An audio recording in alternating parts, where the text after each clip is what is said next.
Goddag. Til det kommende byrådsvalg den 18. november skal der vælges en ny borgmester. Socialdemokraterne har peget på borgmesterkandidat Sandy Eiris Ravn.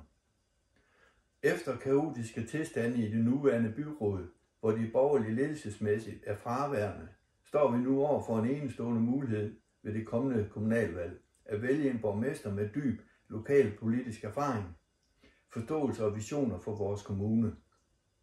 Sandy Eiris Ravn er en helt rette til at lede vores kommune mod en moderne og dynamisk fremtid.